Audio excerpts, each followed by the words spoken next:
فیض شاہ جہاں صدائے رمضان۔ بسم اللہ الرحمن الرحیم۔ مولاي صلی وسلم دائما ابدا علی حبیبک خیر الخلق کلہم یا رب بالمصطفیٰ بلغ مقاصدنا واغفر لنا ما مضى یا واسع الکرم۔ السلام علیکم ناظرین و سامعین کرام، 9 نیوز HD کے لائیو اسٹوڈیو سے رمضان المبارک کی اسپیشل ٹرانسمیشن صدائے رمضان کے ساتھ آپ کی خدمت میں حاضر ہے آپ کا میزبان محمد لقمان رضا۔ ناظرین و سامعین، رمضان المبارک کی یہ اسپیشل ٹرانسمیشن یکم رمضان المبارک سے آپ کی خدمت میں پیش کی جا رہی ہے، اور آج کا موضوع اس حوالے سے بھی اہم ہے کہ آج کی رات لیلۃ القدر کی رات ہے، شب قدر ہے اور نزول قرآن کی رات ہے۔ اسی حوالے سے آج ہم گفتگو کریں گے شب قدر اور نزول قرآن۔ ہمارے ساتھ شریک گفتگو ہوں گے ہمارے معزز مہمان اسلامک اسکالر جناب علامہ محمد شاہ زیب رضا قادری صاحب، اور ان کے ساتھ آقا کریم صلی اللہ علیہ وآلہ وسلم کی ثنا خوانی کے لیے موجود ہیں ہمارے مہمان ثنا خوان جناب پروفیسر محمد اویس مصطفی صاحب۔ میں آپ دونوں معزز مہمانوں کو خوش آمدید کہتا ہوں۔ شکریہ۔ سب سے پہلے جناب علامہ محمد شاہ زیب رضا قادری صاحب، شب قدر اور نزول قرآن، ان میں شب قدر کیا ہے اس پر بات کر لیتے ہیں، اور شب قدر کی اہمیت کیا ہے قرآن و سنت کے حوالے سے اللہ کے پیارے حبیب صلی اللہ علیہ وآلہ وسلم نے ہماری کیا رہنمائی فرمائی ہے، اس پر کلام کیجیے۔ بسم اللہ والحمد للہ والصلاة والسلام علی رسول اللہ، اما بعد۔ ماشاء اللہ، بہت خوبصورت رات کے اندر اس خوبصورت پروگرام کا سلسلے کا انعقاد ہے۔ اللہ کریم ہم سب کو اس رات کی برکات کثیرہ سے وافر حصہ عطا فرمائے۔ آمین۔ لیلۃ القدر کے موضوع پہ عام طور پہ آج کی رات میں ہر مسجد میں علماء کرام جو ہے وہ اس پہ گفتگو فرما رہے ہوتے ہیں، جی، اور بالخصوص اس کے ساتھ ساتھ تکمیل قرآن کا سلسلہ بھی آج کی رات میں عمومی طور پہ مساجد میں ہوتا ہے۔ بالکل صحیح۔ بعض جگہوں پہ ایسا بھی ہوتا ہے کہ اپنی اپنی سہولت کے مطابق آگے پیچھے کر لیا جاتا ہے، جی، لیکن موسٹلی طور پر جو ہے وہ اسی کو 27ویں رات کو ہی جو ہے شب قدر کو اسی۔ پھر اس کے ساتھ ساتھ جو ہمارا اس وقت جو موضوع ہے نزول قرآن اور شب قدر، اللہ کریم نے سورہ قدر کی پہلی آیت میں ہی دونوں موضوعات کو اکٹھے ہی بیان فرمایا۔ سبحان اللہ۔ انا انزلناہ فی لیلۃ القدر، یعنی ان کا آپس میں تعلق ہے۔ بالکل ٹھیک۔ تو بلکہ دوسرے مقام پہ اللہ کریم نے 25ویں سپارے میں سورہ دخان کی پہلی آیہ کریمہ میں کہ دوسری آیہ کریمہ میں انا انزلناہ فی لیلۃ مبارکہ، سبحان اللہ، یہاں لیلۃ القدر ارشاد فرمایا قدر والی رات، اور وہاں برکت والی رات اس رات کو فرمایا کہ اس کو اللہ تعالیٰ نے جو ہے وہ برکت والی رات میں یا قدر والی رات میں نازل فرمایا۔ بالکل ٹھیک۔ اب یہاں پر آپ یہ دیکھیے کہ قرآن کریم کی نزول کی تاریخ کچھ یوں ہے، اللہ تعالیٰ نے قرآن پاک کو نازل کرنے کے لیے قرآن پاک میں 2 لفظ استعمال فرمائے ہیں، ایک انزل کا ہے اور ایک نزل ینزل کا ہے۔ آپ ماشاءاللہ اس کو زیادہ سمجھ پائیں گے کہ ایک باب افعال سے ہے اور ایک باب تفعیل سے ہے۔ انزل ینزل سے جیسے انا انزلنا یہی لے لیں، بالکل صحیح۔ دوسرے مقام پر بھی انا انزلنا ہی ہے، دیگر کئی اور مقامات پر بھی ہے۔ تو اس کا مطلب یہ ہے کہ یک بارگی نہ، نزل علیک الکتاب، اچھا وہ تو پھر تفعیل کے ساتھ ہم اس پہ بھی گفتگو کر دیں۔ بالکل صحیح۔ یہ جو پہلا ہے کہ انا انزلنا، اس کا مطلب یہ ہے کہ یک بارگی کسی چیز کو اتارنا، بالکل ٹھیک۔ ٹھیک ہے۔ اب یک بارگی ہے تو پھر سوال یہ پیدا ہوتا ہے کہ قرآن کریم تو 40 سال میں اعلان نبوت کے ساتھ پہلی وحی کے ساتھ جو ہے وہ 63 سالہ حیات طیبہ کے 23 سال ہیں، اور ایک لمبا ٹائم پیریڈ جی درجہ بدرجہ جی بتدریج نازل ہوا ہے۔ تو پھر یہ کیسے کہہ دیا گیا کہ ہم نے اس کو یک بارگی نازل فرمایا؟ معنی سے تو یہ اس کا جواب یہ دیا گیا کہ اللہ کریم قرآن کریم میں سورہ بروج میں بالکل آخری آیت میں ارشاد بل ہوا قرآن مجید فی لوح لوح محفوظ، بلکہ یہ بزرگی والا قرآن لوح محفوظ میں ہے۔ لوح محفوظ سے اصل کلام الہی کو نازل کیا گیا تو اسے آسمان دنیا میں نازل کیا گیا۔ بیت عزت یعنی بیت المعمور فرشتوں کا جو قبلہ ہے بالکل بیت اللہ شریف کی سیٹ میں ہے، ٹھیک ہے۔ تو یہاں پر بیت العزت پر یعنی فرشتوں کے پاس جب جو ہے وہ آسمان دنیا پر اس کا نزول ہوا تو یک بارگی ہوا ہے، بالکل صحیح، یہ لیلۃ القدر میں اسی رات میں ہوا ہے۔ پھر وہاں سے آہستہ آہستہ بتدریج جس انداز سے ضرورت پیش آتی گئی، جہاں جہاں ضرورت پیش آتی گئی، اس کا نزول ہوتا رہا، اور اس کو اللہ تعالیٰ نے کئی مقامات پہ بیان فرمایا، وَنَزَّلْنَا عَلَيْكَ الْكِتَابَ تِبْيَانًا لِكُلِّ شَيْءٍ تَبَارَكَ الَّذِي نَزَّلَ الْفُرْقَانَ عَلَىٰ عَبْدِهِ لِيَكُونَ پھر ارشاد فرمایا إِنَّا نَحْنُ نَزَّلْنَا الذِّكْرَ وَإِنَّا لَهُ لَحَافِظُونَ۔ دیگر کئی مقامات پر بھی یہ نزل ينزل التنزیل باب تفعیل سے، یعنی جس میں آہستہ آہستہ کسی کام کا کرنا پایا جائے، جیسے تکریم کا لفظ ہے، اکرام اور تکریم دونوں اس طرح ہیں، ایک ہی مرتبہ عزت کی جائے تو پھر اس کو اکرام کے لفظ سے اکرما، اس نے عزت کی، ٹھیک ہے، اور اس کو تفعیل کے باب سے تکریم سے لے جا کے کہیں تو پھر بتدریج۔ اسی انداز سے قرآن کریم کے نزول کی یہی دو تاریخیں ہیں، لوح محفوظ سے آسمان دنیا تک بیت العزت تک بیت المعمور پر ایک ہی مرتبہ نزول ہوا اس کا، اور پھر آگے جو ہے وہ رسول اللہ علیہ الصلوۃ والسلام سے پر آپ سر پہلی وحی سے لے کے یعنی اقرأ بسم ربک الذی خلق، گو کہ اس پر بھی علماء میں مابین اختلاف ہے پہلی وحی کون سی ہے۔ بخاری شریف کی حدیث سے تو یہی ہے کہ اقرأ بسم، زیادہ راجہ یہی ہے، راجہ بھی یہی ہے، گو کہ بخاری میں ہی ہے کہ یا ایھا المدثر والی بھی آیت جو ہے نا وہ اس پہ بھی پھر علماء جی بالکل ہاں۔ اچھا، اب یہ قرآن کریم کے نزول کے دو اعتبارات ہوئے، ہم جس پہ گفتگو کر رہے ہیں پہلے اعتبار پہ کر رہے ہیں کہ اس شب قدر میں نازل ہوا۔ آپ یہاں پہ غور فرمائیے، برکت والی رات میں برکت والا کلام، برکت والی ذات نے برکت والی ہی ذات پر اور برکت والی امت پر ہی اس کو نازل کیا، برکت والا ہی، اسی لیے فرمایا شہر رمضان انزل فیہ القرآن، اسی میں ہم نے نازل فرمایا اس کو قرآن کریم کو۔ تو آج کی رات کو ایک خصوصیت جو ہے وہ اس اعتبار سے ہے کہ اس میں نزول قرآن ہوا ہے، ٹھیک ہے۔ باقی اس رات کی جو خصوصیات ہیں اس کے بارے میں اللہ کریم خود فرما رہا ہے، وما ادراک ما لیلۃ القدر، تمہیں کیا خبر کہ لیلۃ القدر کیا ہے، ٹھیک ہے۔ یہ تو نازل کرنے والا بھی جانتا ہے، یہ بھی ایک استفہامی انداز ہے لیکن یہ سمجھانے کے لیے اور تاکید اور غور و فکر کرنے کے لیے، استفہام جو ہے نا وہ بطور تعجب بھی ہوتا ہے، ٹھیک ہے۔ تو بطور تعجب اس وقت کیا جاتا ہے جب انسان کی عقل جو ہے وہ کسی عاجز آ جا کے، ما احسن کا، ما اجمل کا، ما اکمل کا، یہ جب ان کو حضرت تاجدار گولڑا ایک حسن مصطفیٰ کی انتہا تک پہنچے تو ان کو یہ سمجھ آیا، پھر کہنے پہ مجبور ہوئے تعجب میں، کیا حسن ہے۔ ایسا نہیں کہ وہ جانتے ہی نہیں ہیں، بالکل، بلکہ جانتے ہیں، قرآن و سنت سے جو تشبیہات، تلمیحات، استعارات، کنایات اس پر تھے، حسن مصطفیٰ پر حقیقتیں تھیں، وہ سب پڑھ چکے ہوئے تھے، پتہ تھا، لیکن تعجب کی انتہا ہوئی تو وہاں پہ جا کر کے یہ کہہ دیا۔ اسی انداز سے اللہ فرماتا ہے کہ تم کیا جانو لیلۃ القدر کیا ہے، اور پھر خود ہی فرمایا بڑی قدر ہے اس کی، معنی یہ بن گیا پھر استفہام میں انکاری۔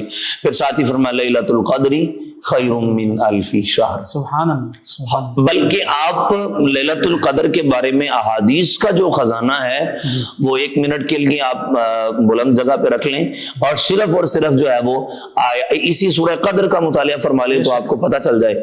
فرمایا کہ ہزار مفسرین نے اس پہ طویل کلام کیا ہے، اچھا خاصا، جس مرضی تفسیر کو اٹھائیں، ہر مفسر کا اپنا انداز ہے۔ امام راضی نے تو اس پہ بڑا اچھا خاصا کلام کیا ہے، لیلۃ القدر میں قدر لفظ پہ اچھا خاصا کلام کر گئے کہ قدر کے معنی کیا ہے، قدر تعداد کیا ہے، تعداد پہ کلام کر دیا۔ اچھا، پھر یہ بھی بتایا کہ جناب لیلۃ القدر کی تعین، عدم تعین، یعنی اس کا معین کرنا اور نہ کرنا، پھر عمومی طور پہ یہ کس رات میں ہوتی ہے، پھر اس رات کی نشانیاں کیا ہیں، وہ تو حدیث پاک میں بھی بیان کی گئی۔ اچھا، فرمایا خیر من الف شہر، ہزار مہینے کی عبادت سے بھی افضل ہے۔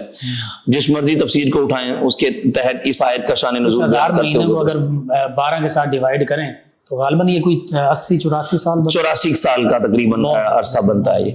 تو اس اعتبار سے فرمایا کہ وہ ایک شخص بنی اسرائیل کا عبادت کیا کرتا تھا، رات کو دن میں وہ روزہ رکھا کرتا تھا۔ صحابہ کرام علیہم الرضوان کے سامنے جب ذکر ہوا تو حسرت، تعصف ہوا، تو اللہ نے یہ آیت نازل کر کے فرمایا محبوب امت آپ کی ہو اور پچھلوں پہ رشک کرے نہ، آپ کی امت کو تو میں نے پچھلوں کے لیے رشک بنا رکھا ہے، ٹھیک ہے۔ تو فرمایا کہ وہ 1000 مہینے عبادت کرتے رہیں اور آپ کے امتی ایک رات عبادت کریں. اللہ اکبر.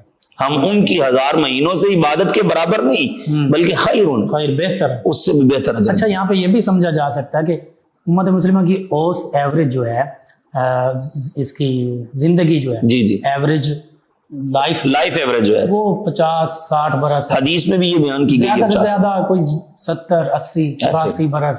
تو اور وہ بھی پیچھے والے بزرگ گزارنے اتنی ہے. اس کے ساتھ وہ اگر تقابل کریں تو فرمایا جا رہا ہے کہ پوری زندگی سے بہتر. سبحان اللہ سبحان اللہ. بالکل اس طرح یعنی اگر 1000 مہینوں کو ہم نے کیا تھا ملٹیپلائی تو یہ تقریباً 84 ایئرز بنتے ہیں. ٹھیک ہے. اور ایوریج ایج جو رسول اللہ نے ارشاد فرمائی ہے تو وہ 50 سال کا فگر ملتا ہے حدیث پاک میں. ٹھیک ہے. 50 سے زیادہ سے زیادہ دیکھی جائے تو پھر 63 برس جو خود رسول اللہ کی ہے. ٹھیک ہے. کیا ہمیں ملے. تو اب گزارش یہ ہے کہ اگر کوئی شخص اس رات کو پا لے تو گویا وہ آپ والی بات کہ وہ اپنی پوری زندگی سے ہی بہتر رات کو پا گیا ہے وہ. ٹھیک ہے. پھر اللہ کریم خود ارشاد فرماتا تنزل الملائکہ والروح فیہا. اس رات میں ملائکہ کا نزول ہوتا ہے. جناب جبریل خود تشریف لاتے ہیں. روح الامین. اللہ اکبر کبیرہ. میں حدیثی پڑھ رہا تھا کہ فرمایا رسول اللہ نے فرمایا کہ عدد الحصا یعنی زمین پر پڑی ہوئی کنکریوں سے بھی زیادہ اللہ کے ملائکہ کا نزول اس رات میں ہوتا ہے. حتیٰ کہ ایک حدیث میں ارشاد فرمایا کہ زمین تنگ پڑ جاتی ہے ملائکہ کے نزول کے ساتھ. تل دھرنے کی جگہ نہیں بچتی. اس قدر نزول ملائکہ ہوتا ہے. بِإِذْنِ رَبِّهِمْ. نزول ملائکہ بھی ہے لیکن اپنے رب کے اذن سے ہے. اور یہ تل دھرنا محاورہ ہے عام طور پہ جہاں کھچا کھچ. جی جی. لیکن یہاں تو حقیقتاً تل دھرنے کی جگہ. دیکھیں نا حضرت سعد کے جنازے میں رسول اللہ پاؤں اٹھا کے چلیں کہ اس کے جنازے میں ملائکہ کا نزول اس قدر ہوا تھا کہ مجھے پاؤں مکمل لگانے کی جگہ نہیں. یہ بخاری ہے. بے شک پوری جگہ نہ ملی. تو آپ دیکھیے کہ جس رات میں اللہ تعالیٰ خود اتنی انعامات اور اکرامات کی بارش فرما رہا ہے تو نزول ملائکہ کا کیا سما ہوگا. اچھا پھر دیکھیے فرمایا بِإِذْنِ رَبِّهِمْ مِنْ كُلِّ أَمْرٍ. ہر امر کے لیے اپنے رب کے اذن سے آتے ہیں. اب یہاں پہ آپ دیکھیے اللہ کریم تو خود فرماتا ہے یفعلون ما یؤمرون لا یعصون اللہ. ملائکہ کی شان تو یہ ہے تو نافرمانی تو ان کی طرف منسوب کرنا بھی گناہ ہے. جو حکم وَيَفْعَلُونَ مَا يُؤْمَرُونَ. اور وہ کرتے وہ ہیں جو ان کو حکم دیا جاتا ہے. ملائکہ زمین پر آ رہے ہیں اذن سے ہی آ رہے ہیں نا. تو اللہ کریم خود کیوں ساتھ میں بھی اذن ربہم پھر دوبارہ ارشاد فرما رہا ہے. اس کا جواب علماء اور مفسرین نے یہ لکھا ہے کہ اس میں خاص طور پر بتانے کا مطلب اور مقصود یہ ہے کہ تاکہ لوگوں کو اور زیادہ عبادت کی طرف رغبت مل سکے کہ دیکھو ملائکہ کا نزول ہو رہا ہے تو رب کے اذن سے ہو رہا ہے. اللہ کی رضا سے وہ بھی آ رہے ہیں تم بھی اللہ کی رضا. آباؤ اور اللہ کی رضا کو حاصل کرنے کے لیے. اور فرمایا کہ یہ ان کا آنا جو ہے وہ صبح طلوع فجر تک رہتا ہے. ادھر سے غروب آفتاب سے شروع ہو جاتا ہے اور غروب آفتاب تک پھر رہتا ہے. کل امر سلام. ہاں بالکل.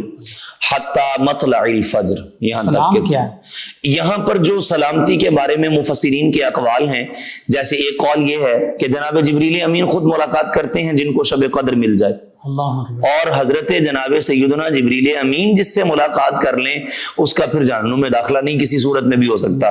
جنت ہی جنت ہے اس کے لیے. یہ بھی سلامتی ہے ایک معنی. اور سلامتی کا معنی یہ بھی ایک مفسرین نے بیان فرمایا ہے کہ اللہ تعالیٰ اس کو جو ہے وہ دنیا اور آخرت کے اندر تمام قسم کی جو دینی مشکلات ہیں ان سے اللہ تعالیٰ ان کو سلامتی عطا فرما دیتا ہے. سلامتی کے اور کئی معنی تو اس کا مطلب ہر قسم کی سلامتی کے مطلب جب اللہ تعالیٰ نے اس کو مطلق بیان فرما دیا ہے تو ہمارے مفسرین نے جو معنی بیان فرمائے ہیں وہ ایسا نہیں ہے کہ اس اطلاق کو جو ہے وہ مطلق کو مقید کیا جا رہا ہے بلکہ وہ ایک عام فہم آسان معنوں میں اس کا معنی بیان کرنے کے لیے جو ہے وہ بتا دیا کہ سلام سے یہ بھی مراد ہو سکتا ہے, سلام سے یہ بھی مراد ہو سکتا ہے, اس کا ایک معنی یہ بھی ہو سکتا ہے. یہ صرف ایک تفہیم کے لیے ہے ورنہ اللہ کے کلام کو مقید کرنے والی بات. اور وہ معنی سارے بھی اس میں شامل ہیں. اللہ تعالیٰ نے جب دیکھیں نا رسول اللہ کے بارے میں آتا حضور خود فرماتے ہیں اعطیت جوامع الکلم, مجھے جامع کلمے دیے گئے ہیں. ٹھیک ہے, رسول اللہ کو جب جامع کلمے اللہ تعالیٰ نے عطا فرمائے ہیں تو خود رب جب اپنا کلام کرے گا تو وہ کس قدر جامعیت کے ساتھ کلام کیا جا رہا ہوگا. کوئی شک نہیں. یہ شب قدر کے اعتبار سے جو قرآن شب قدر کو اس میں حدیث مبارکہ بھی ضرور آپ ایڈ کیجئے گا ساتھ کہ شب قدر کی علامات کیا ہیں, اس کی اہمیت کیا ہے اور پھر یہ کہاں سے شروع ہو رہی ہے, کہاں تک اس کے فیض مل سکتا ہے جس کو ہم نے غافل ہو کر نہیں گزارنا۔ جو اس کی علامات کی بات ہے تو رسول اللہ علیہ الصلوۃ والسلام نے ارشاد فرمایا کہ یہ رات جو ہے وہ ٹھنڈی ہوتی ہے، صاف شفاف ہوتی ہے یہ رات، ٹھیک ہے۔ پھر اگلی ایک نشانی ارشاد فرمائی کہ اس رات کے اندر جب سورج اگلے دن طلوع ہوتا ہے تو وہ بغیر شعاؤں کے طلوع ہوتا ہے۔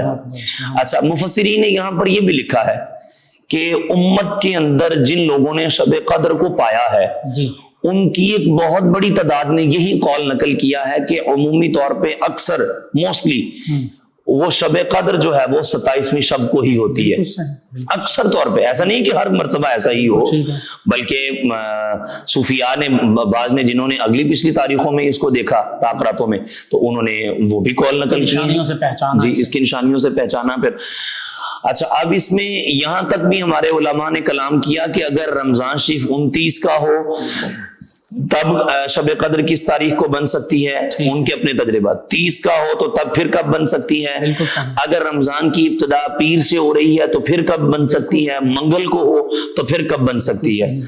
یہ اس رات کے اندر جو ہے وہ بڑا طویل اس پہ کلام اس قدر کلام ہے کہ اس پر تو علیحدہ ہمارے محدثین نے اپنی کتب احادیث میں علیحدہ علیحدہ چیپٹر قائم کیے ہیں، اور پھر ہمارے عام علماء کرام نے اس پر علیحدہ کتب بھی تحریر اور تصنیف فرمائی ہیں جو شب قدر کی فضیلت اور اہمیت کو اجاگر کر رہی ہیں۔ اور احادیث کا جو سلسلہ ہے اس میں رسول اللہ علیہ السلام نے یہاں تک ارشاد فرمایا کہ اس رات اللہ کی رحمت اس قدر برستی ہے کہ مومنین کی جھولیاں بھر دی جاتی ہیں، اور جب بھر دی جاتی ہیں تو اللہ کی رحمت کا جو وافر حصہ پھر بچ جاتا ہے وہ کائنات میں جانوروں کو تقسیم کیا جاتا ہے، بچوں کو تقسیم کیا جاتا ہے۔ اور یہ جو آئے روز الحمدللہ یہ جو روز سنتے ہیں ہم کہ فلاں شخص نے کلمہ پڑھ لیا، مسلمان ہو گیا، فلاں دین کا پیروکار اپنے دین کو چھوڑ کر کے اس میں آ گیا، حدیث یہ بتاتی ہے کہ جو لیلۃ القدر میں اللہ کی رحمتوں کا حصہ بچ جاتا ہے وہ اللہ ان کفار کو عطا فرماتا ہے، اور اس کا اثر یہ ہوتا ہے کہ اللہ تعالیٰ ان کو دولت ایمان سے سرفراز اور مشرف فرما دیتا ہے۔ اور اس رات کی جو آپ نے فرمایا کہاں سے شروع ہو رہی ہے اور کہاں تک اس کا فیض ہے، دیکھیے رسول اللہ علیہ السلام نے فرمایا کہ تم اسے التمسوها العشر الاواخر من رمضان، فرمایا تم اسے رمضان کے آخری عشرے میں تلاش کرو، ٹھیک ہے۔ اس میں حدیث میں پھر سابعہ، تاسعہ، خامسہ یہ الفاظ بھی ملتے ہیں، یعنی 25ویں رات میں، 27ویں رات میں، 29ویں رات میں تلاش کرو، گو کہ 21 اور 23 بھی ہیں، لیکن حدیث میں ایک حدیث میں جس کو میں کوٹ کر رہا ہوں اس میں واضح اس کو نہیں بیان کیا گیا، لیکن فرمایا مطلقاً آخری عشرے میں اس کو تلاش کرو۔ مسلم شریف کی حدیث ہے رسول اللہ علیہ السلام آخری عشرے میں ویسے بھی پہلے دونوں عشروں کی نسبت جو ہے وہ زیادہ عبادت پر کمر بستہ ہو جاتے تھے، ٹھیک ہے۔ اور حضور علیہ الصلوۃ والسلام یہ جب آخری عشرہ آتا تھا تو حضور غمگین بھی ہو جایا کرتے تھے کہ اب یہ رمضان شریف رخصت ہو رہا ہے۔ اب آپ نے فرمایا کہ اس رات کی اہمیت، اس میں یہ دیکھیں آج بھی ہمارے بعض نادان جو ہیں وہ مسجدوں کا رخ نہیں کرتے، اس رات کو سستی میں گزار دیتے ہیں، سو کر کے گزار دیتے ہیں۔ اور ایسا طبقہ بھی ہمارے معاشرے میں پایا جاتا ہے جو محافل میں آنا، عبادت کرنا، مساجد کا رخ کرنا شاید اپنی توہین سمجھتا ہے۔ آپ اس بات کو ہمارے ناظرین سامعین میں سے شاید کوئی اس کو کوئی اور رنگ دے لیں، جبکہ آپ ہماری جگہ پر آ کر کے سوچیں گے تو آپ کو اس طرح کا بہت سارا طبقہ ملے گا۔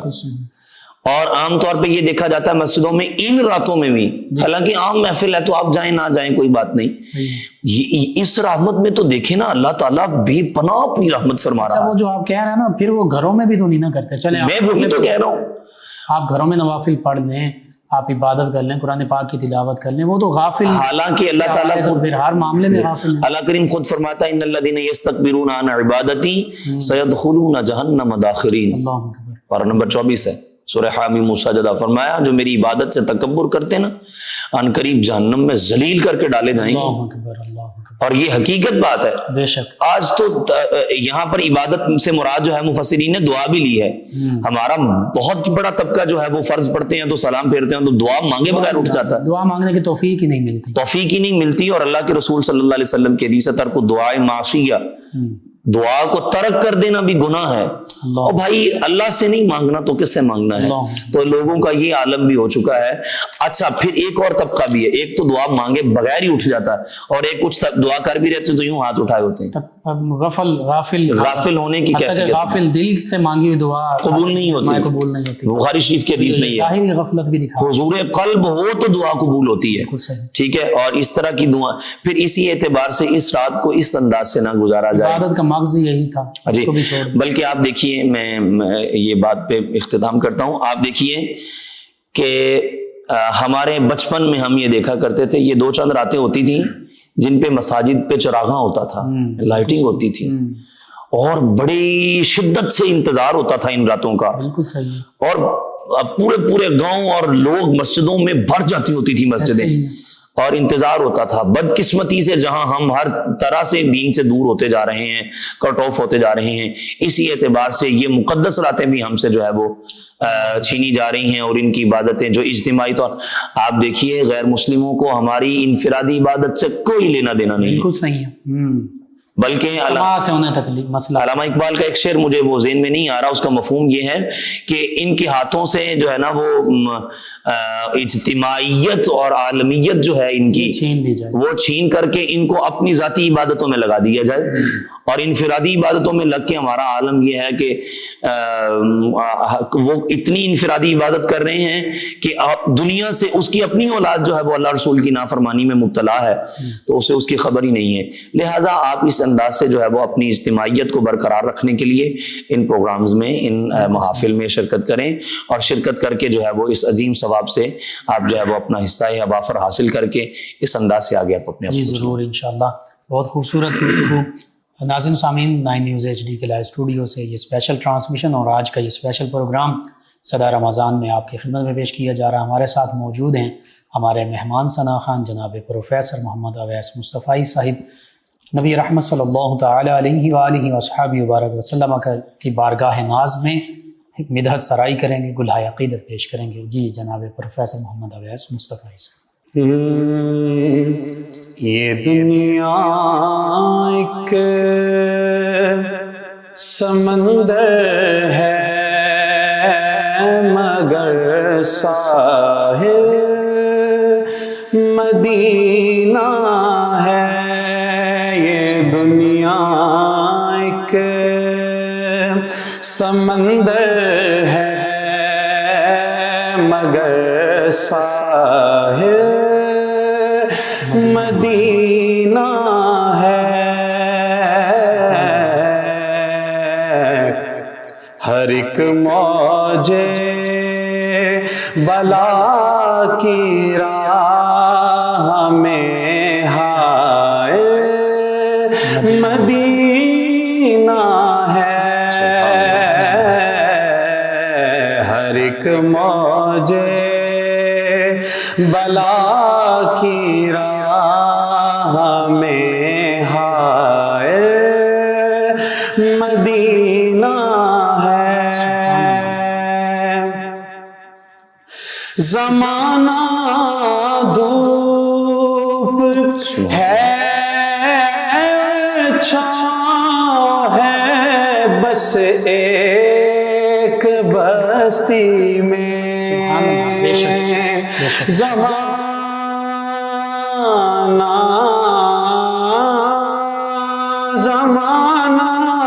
دھوپ ہے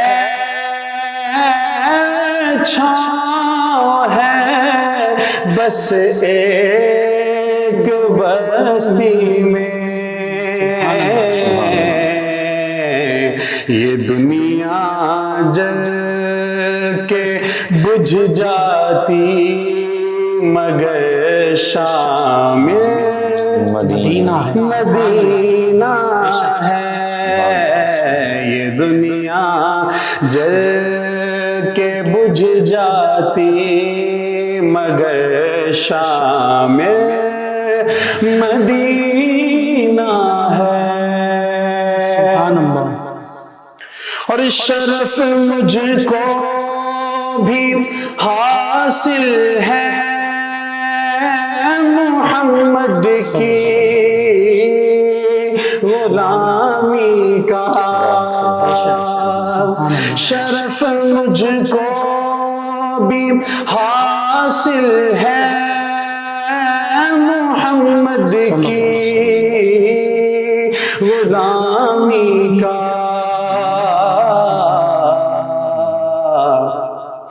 کہ وہ میرے دل میں رہتے ہیں، میرا دل بھی مدینہ ہے، وہ میرے دل میں رہتے ہیں، میرا دل بھی مدینہ ہے۔ یہ دنیا ایک سمندر ہے مگر ساحل مدینہ ہے، اور مدینے کے مسافر تجھ پہ میرے جان و دل قربان، مدینہ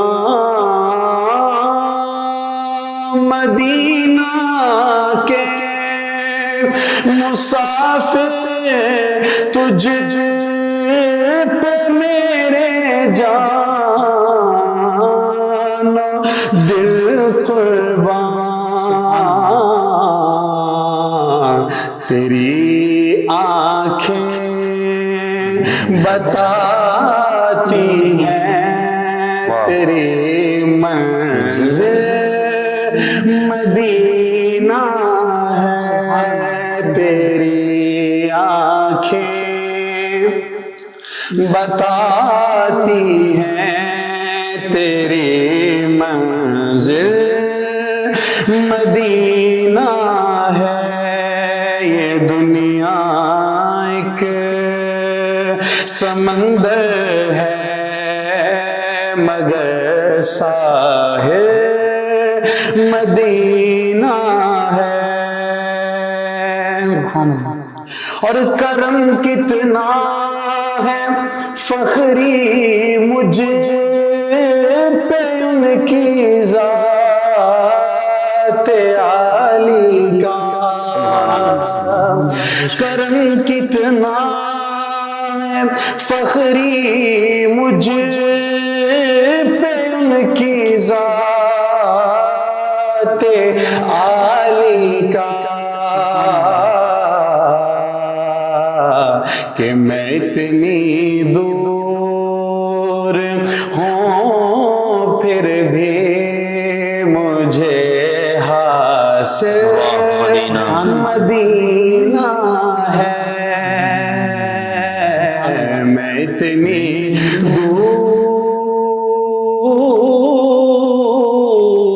دور میں اتنی دور ہوں پھر بھی مجھے حاصل مدینہ ہے۔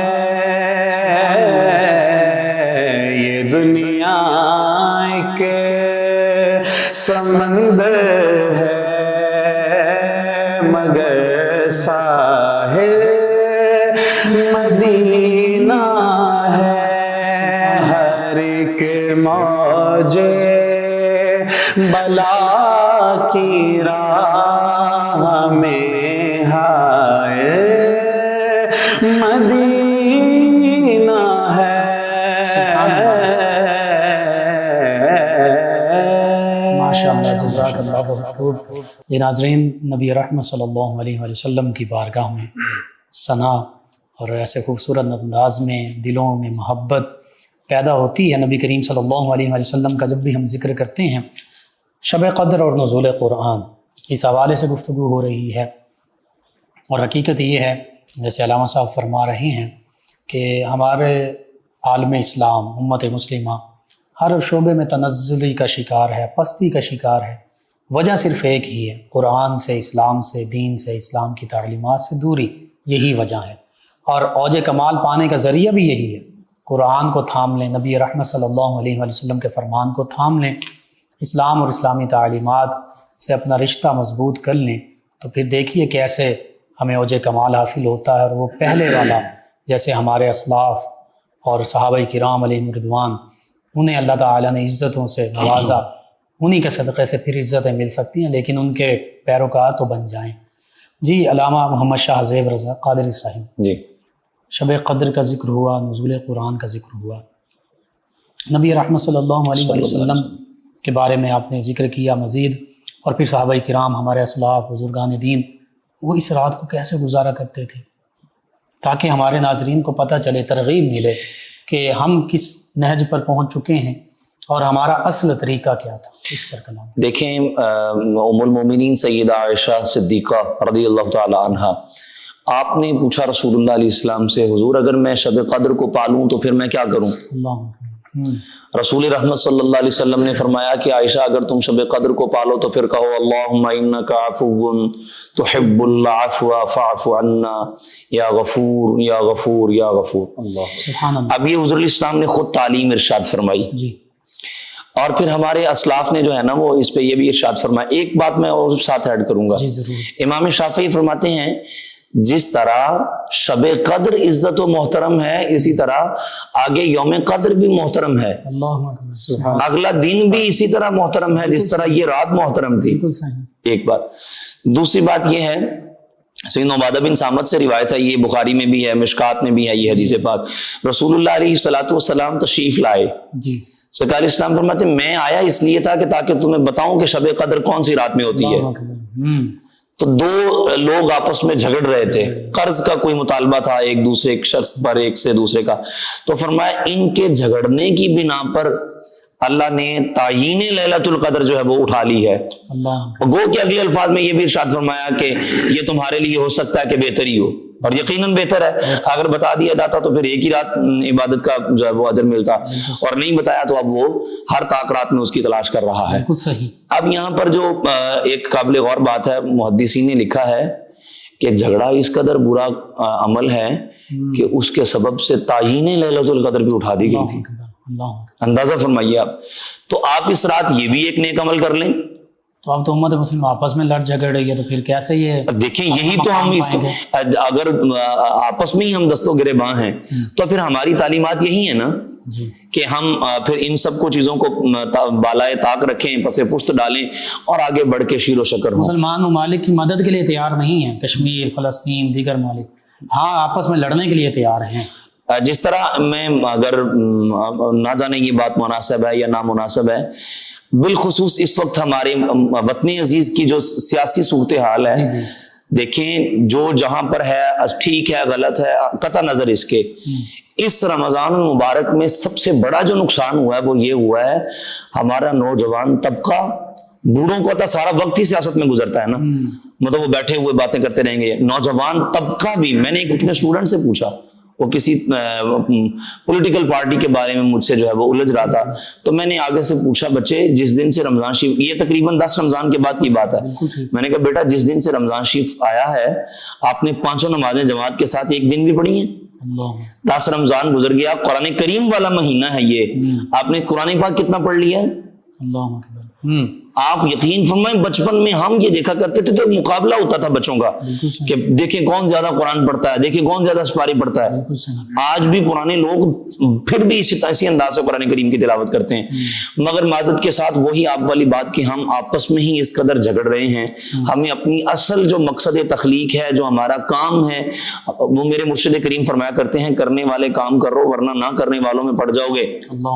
اور دیکھیے اس وقت ہماری یہی صورتحال ہے، اس مقدس رات میں بھی لوگ جو ہے وہ نوجوان طبقہ موبائلوں پہ گھروں میں بیٹھ کے جو ہے وہ فلمیں دیکھ رہے ہیں، عجیب و غریب قسم کا جو آپ یقین فرمائیں ہماری اسلام سے دوری اس قدر ہو چکی ہے ہم گناہ کو گناہ بھی نہیں سمجھ رہے۔ اس بنا پر اللہ تعالیٰ نے یہ ہمیں ایک پیکج دیے ہیں، نفس اتنی تاریکی میں ڈوب چکا ہے کہ شیاطین جکڑ دیے جانے کے باوجود وہ نفس اپنی اسے معمول پر قائم ہے. امارہ جو ہے وہ غالب ہے ہم پر، نفس امارہ.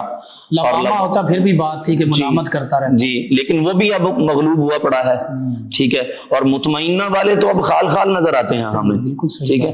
تو اس لیے یہ جو راتیں ہوتی ہیں، ان راتوں میں ہمیں اللہ تعالیٰ ایک ایڈوانٹیج دیتا ہے کہ آؤ میری راہ کی طرف. پیکیجز ہیں. ہاں پیکیجز ہیں. پارہ نمبر 27 میں سورہ زاریات میں اللہ ارشاد فرماتا ففروا الی اللہ، اللہ دوڑو اللہ کی طرف. تو آئیے مغفرت من ربکم، آؤ اللہ کی طرف، مغفرت کی طرف دوڑتے ہوئے آؤ. ٹھیک ہے. تو گزارش یہ ہے اللہ تعالیٰ نے یہ امت مصطفیٰ کو یہ راتیں یقین فرمائیں بہت بڑا پیکیج ہے، بہت بڑا انعام ہے. توبہ قبول ہوتی ہے ان راتوں میں، بخشش ہوتی ہے. دیکھیں نا دعا جو حضور ارشاد فرما رہے ہیں ام المومنین پاک کو، وہ بھی تو معافی والی ہی عطا فرما رہے ہیں نا. سبحان اللہ. کہ اس رات جو ہے وہ اللہ تعالیٰ سے تم معافی مانگو. سلامتی میں تو سب کچھ شامل ہے. سبحان اللہ. آپ کسی کو سلام کہہ رہے ہیں تو اس میں سلامتی میں آپ سارا کچھ ہی آپ شامل اللہ کر کی رہے ہیں. طرف سے سلامتی ہے. اللہ اکبر. سلام قولا من رب الرحیم. ٹھیک ہے.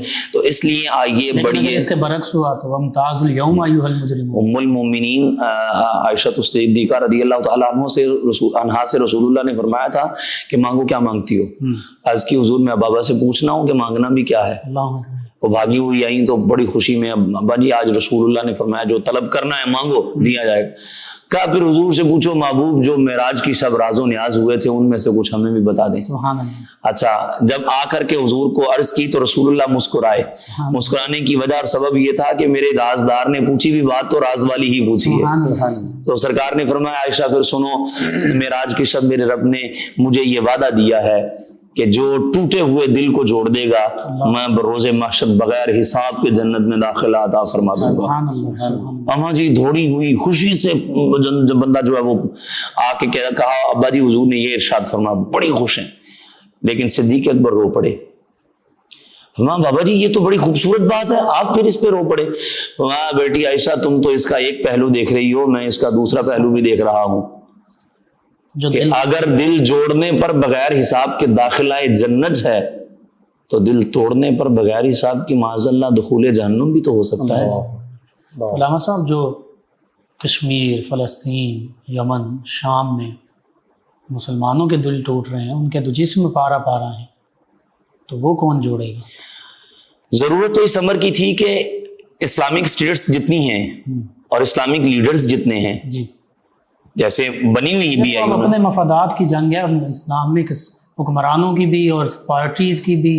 اور کیا بات کریں اس پہ، پھر وہ بات آئے گی کہ یہ سیاسی ٹاک شو بن گیا، ہم تو وہ بات ہی تو پھر اس کی پھر یہی حل ہے جی کہ آپ خلافت کو قائم کریں. جی دیکھیں یہ جو ڈیموکریسی سسٹم ہے اسلام تو اس کے بالکل اگینسٹ ہے، یہ اسلام الاؤ نہیں کرتا. ہم نے تو اسے مجبوری میں تسلیم کیا ہوا ہے نا. علامہ اقبال علیہ الرحمہ نے کہا تھا کہ سیاست ایسا طرز حکومت ہے جس میں بندوں کو گنا کرتے ہیں تولا نہیں کرتے، کہ اگر باطل پر لوگ زیادہ ہو گئے تو باطل کی پیروی کی. آپ دیکھیے آپ باطل کے ساتھ بہت بڑی بڑی طاقتیں اور قوتیں کھڑی ہیں. بالکل صحیح، بالکل صحیح. اور انود باطل کی ہی کے تو ساتھ باطل کی ہیں. آپ دیکھیے نا سب سے بڑا مذہب اس وقت دنیا میں کون سا ہے؟ اسلام تو دوسرے نمبر پہ آ رہا ہے. عیسائیت ہے. عیسائیت ہے. اور عیسائیت کو بھی اپنے مقاصد کے لیے یہودیت جو ہے وہ استعمال کر رہی ہے. گو کہ یہودیت سب سے چھوٹا طبقہ ہے. ٹھیک ہے ٹھیک ہے، لیکن وہ اپنے ہر جگہ چھائے ہوئے ہیں. ریزن یہ ہے مفتی صاحب قبلہ آج کی رات جس طرح یہ اتنی بڑی رات ہے، آپ فرما رہے نا کہ سیاسی ٹاک شو نہ ہو جائے، نہیں بالکل نہیں. اس لیے کہ اس امت کو ان راتوں میں ہی بیٹھ کر سوچ لینا چاہیے. آپ کا یہ ہمارا جو 9 نیوز کا ایک پروگرام ہے، اللہ کرے یہ اس قدر بڑی تعداد تک پہنچے کہ ہر بندے تک پہنچے اور یہ سوچنے پر مجبور ہو یہ کہ واقعی ہم نے تو اپنا وقار کھو دیا ہوا ہے. ہم تو وہ لوگ تھے کہ بوری پر بیٹھ کر مسجد نبوی کے صحن میں کوئی حکم جاری ہوتا تھا تو کیسر و کسریٰ کے محلات میں زلزلے برپا ہو جایا کرتے تھے. آپ دیکھیے بیت المقدس کی فتح کے وقت ان کے ایک پادری نے کیا کہا تھا کہ تم میں وہ بندہ نہیں ہے جس کے ہاتھوں سے یہ فتح ہونا ہے. انہوں نے نشانیاں بھی پڑھ دیکھیں، انہوں نے تو یہاں تک بتا دیا تھا کہ اس کے نام کے حروف 3 ہیں. اللہ اکبر. اس کا وجود یہ ہے، اس کی نشانیاں یہ ہیں. اللہ اکبر. مثلہم فی التوراۃ ومثلہم فی الانجیل.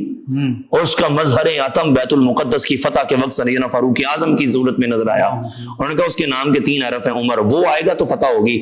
تو پلیز آئیے نوجوان بچوں کو، اپنی آنے والی اولاد اور نسل کو اپنے بڑوں کی بزرگوں کی سیرت پڑھائیں، یہی رات ہے، اس کی سیرت ہی بتائیں کہ ہمارے اکابر اس رات کو کیسے. جعلی فتنوں کی لپیٹ میں آ چکے ہیں، نبی پاک حکومتیں آتی جاتی رہتی ہیں، جی بالکل معاملات آتے جاتے رہے، یہ دنیا کا معاملہ جی سب بالکل جانا جاتا ہے، ایسے ہی ہے. ان کے پیچھے اپنا دین نہ برباد کریں، اپنا وقت نہ برباد کریں، رمضان المبارک کے لمحات برباد نہ کریں. اور بالخصوص یہ جو مقدس رات ہے، اس رات میں تو سب سے کٹ آف ہو کے اپنے آپ کو صرف اور صرف اللہ کے ساتھ جوڑ کر کے، میں ایک بات عرض کر کے ہمارا اختتام کی. جی بالکل.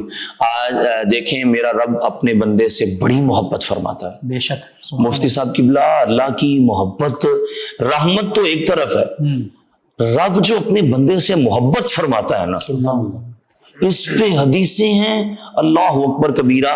اور پھر بندے کو بھی اپنے رب کی محض عبادت نہیں بلکہ رب سے محبت کرنی چاہیے. سبحان اللہ. بے شک بے شک. میں لفظ دوبارہ ریپیٹ کر رہا ہوں، یہ آج کی رات میں اس رات میں یہ چیز حاصل کرنے کی مکمل کوشش کریں. اور یہ تو اللہ کے انعام ہے نا، ان کی بھی طلب نہیں کرنی چاہیے، بالکل اللہ کی رضا طلب کرنی چاہیے بس. دیکھیں اگر تو سیدہ رابعہ بصریہ کے بارے میں آتا ہے کہ ایک ہاتھ میں پانی ہے اور ایک ہاتھ میں جناب ہاتھ کا الاؤ ہے، تو کہا یہ کیا ہے؟ فرمایا جہنم کی خوف سے جو ہے وہ لوگ عبادت کرتے ہیں. اللہ اکبر. تو فرمایا کہ ارادہ ہے کہ اس کو بجھا ہی دوں جہنم کو، تاکہ جو ہے وہ یہ لوگ عبادت تو اپنے رب کی، اپنے رب کے لیے، اللہ کی رضا طلب جنت کے لیے نہ کریں. علامہ اسماعیل حقی نے روح البیان میں تفسیر میں لکھا ہے کہ اللہ نے ایک بندے سے فرمایا، غیب سے آواز آئی، میں نے جنت سارا کچھ تیرے لیے بنایا، تو نے میرے لیے کہا یا اللہ میں تیری عبادت کرتا ہوں. فرمایا تو جنت کے لیے کرتا ہے، جہنم سے بچنے کے لیے کرتا ہے، مالک پھر تیرے لیے کیا کروں؟ فرمایا پھر میرے بندوں سے محبت، میرے دشمنوں سے نفرت کیا کرو. تو لہٰذا آج کی رات میں بالخصوص جو میرا پیغام ہے وہ یہ ہے کہ محبت الہی اپنے اندر پیدا کریں، اپنے رب سے محبت. اور اس حدیث پہ گفتگو کی اجازت چاہوں گا. رب اپنے بندے سے اتنی محبت کرتا ہے، قیامت کے دن 99 دفتر گناہوں کے لے کے آنے والے شخص کو حکم ہوگا اپنے گناہ اپنا نامہ اعمال پڑھ. شرمساری اور شرمندگی کے باعث پڑھ نہیں پائے گا کہ سارا ہے ہی گناہوں سے لتھڑا ہوا. تو اللہ کریم اپنا دست قدرت رکھ دے گا اس کے گناہوں پہ. سبحان اللہ. اب اسے جب کوئی گناہ نظر نہیں آئے گا جیسا اس کی شان کے لائق ہے، تو جب اسے کوئی گناہ پڑھنے کو ملے گا نہیں تو پوچھے گا یا اللہ گناہ ہی نہیں ہے. اللہ کریم ہاتھ اٹھائے گا اپنا دست قدرت، اور میں دیکھ ابھی بھی ہیں لیکن ہم نے اپنا دست قدرت رکھ دیا تھا. اس قدر محبت کرنے والے رب سے ہمیں بھی چاہیے کہ ہم ٹوٹ کر اپنے رب کی محبت کریں. تنہا بیٹھیں آج کی رات میں، کہیں پر بھی بیٹھ جائیں، ہر چیز سے کٹ ہو کے، اور صرف یہ ہو کہ اس دنیا میں میرے سوا اور میرے رب کے سوا کوئی بھی نہیں ہے، اور اس قدر محبت کے ساتھ اپنے رب کو پکاریں. دیکھیں کیسے بڑا پار ہے. ایک سانس کی زندگی ہے، وہ سوچ لیں اگر نہ آئے تو کہاں ہم جائیں گے. بالکل. اس لیے چاہیے کہ آج کی رات میں اپنے آپ کو اپنے رب کے حضور اس انداز سے پیش کریں جیسے رسول اللہ غار حرا میں پیش کیا کرتے تھے. ناظرین بہت خوبصورت گفتگو، اور خلاصہ کلام یہی ہے کہ اللہ سے لو لگائی جائے، اپنا احتساب کیا جائے. علامہ صاحب ان بابرکت لمحات میں مختصر دعا کیجیے. بسم اللہ الرحمن الرحیم. اللہم صلی وسلم وبارک علی سیدنا و مولانا محمد وبارک وسلم وصلی علیہ. ربنا آتنا فی الدنیا حسنہ وفی الآخرۃ حسنۃ وقنا عذاب النار. مولا کریم اپنی رحمت سے، اپنے فضل و کرم سے ہماری اس نشست کو اپنی بارگاہ میں قبول فرما. آج کی رات کی برکات کثیرہ سے ہم سب کو، ہمارے نائن نیوز کی ٹیم کو، یا اللہ کریم ہمارے ناظرین کو، ہمارے سامعین کو، سب کو یا اللہ اس کی خاص برکتوں سے خاص حصہ عطا فرما. مولا کریم آج کی رات میں ہماری کامل حتمی بلا حساب بخشش و مغفرت فرما. ہمارے مرحومین کی کامل بخشش و مغفرت فرما. انہیں ہر قسم کے عذاب سے محفوظ فرما. جملہ مشکلات آسان ہوں، نیک خواہشات پوری ہوں. جو دکھ و درد ہم نے آج کے اس پروگرام کے حوالے سے اپنی دوستوں تک، مسلمانوں تک پہنچانے کی کوشش کی ہے، یا اللہ ہمیں اس پر عمل کی توفیق عطا فرما. ان بٹکے ہوئے آہو کو پھر سوئے حرم لے چل. الہ العالمین اپنی رحمت کاملہ کے صدقے سے ہمارا کھویا ہوا وقار عزت نصیب فرما. لا الہ الا اللہ محمد الرسول اللہ صلی اللہ تعالی علیہ وسلم. ناظرین سامعین، 9 نیوز HD کے لائیو اسٹوڈیو سے رمضان المبارک کی اسپیشل ٹرانسمیشن کا آج کا یہ خصوصی پروگرام اختتام پذیر ہوتا ہے. اپنے میزبان محمد لقمان رضا، ہمارے معزز مہمان اور ہماری ٹیم کو اجازت دیجیے. آخر میں جناب پروفیسر محمد اویس مصطفی صاحب نبی کریم صلی اللہ علیہ وآلہ وسلم کی بارگاہ میں مدحت سرائی کریں گے. جی جناب پروفیسر محمد اویس مصطفی صاحب. قربان میں ہونے کی بخشش کے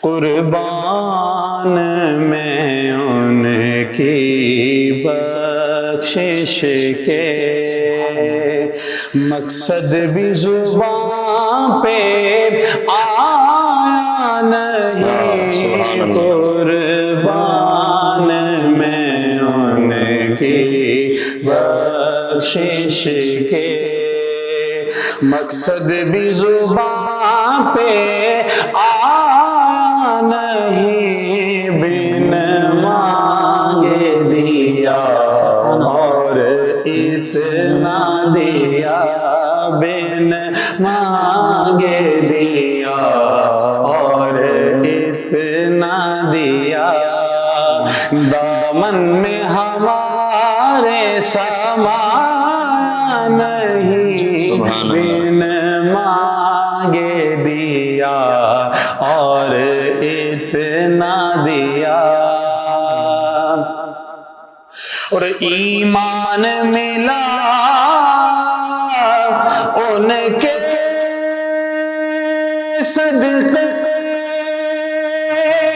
قرآن ملا ان کے صدقے قرآن ملا ان کے صدقے رحمان ملا ان کے صدقے رحمان ملا ان کے صدقے وہ کیا ہے جو ہم نے پایا نہیں قربان میں ان کی بخشش کے سبحان اللہ. اور دل بھر گئے منگتوں کے لیکن دینے سے تیری نیت نہ بھری دینے سے تیری نیت نہ بھری جو آیا اسے بھر بھر کے دیا جو آیا اسے بھر بھر کے دیا محروم کسی کو لوٹا نہیں قربان میں ان کی بخشش کے اور ان کا تو شعار کریمی ہے مائل بکرم ہی وہ رہتے ہیں مائل بکرم ہی وہ رہتے ہیں جب یاد کیا صلی اللہ جب یاد کیا صلی اللہ وہ آ ہی گئے تڑپا نہیں جب یاد کیا صلی اللہ وہ آ ہی گئے تڑپا نہیں قربان میں ان کی بخشش کے اور اس محسن اعظم کے یوں تو خالد پہ ہزاروں احسان ہے خالد پہ ہزاروں احسان ہے قربان مگر اس احسان کے کہ احسان بھی کیا تو جاتا نہیں قربان مگر اس احسان کے کہ احسان بھی کیا تو جتایا نہیں، بن مانگے دیا اور اتنا دیا، بن مانگے دیا اور اتنا دیا کہ دامن میں ہمارے سمایا نہیں۔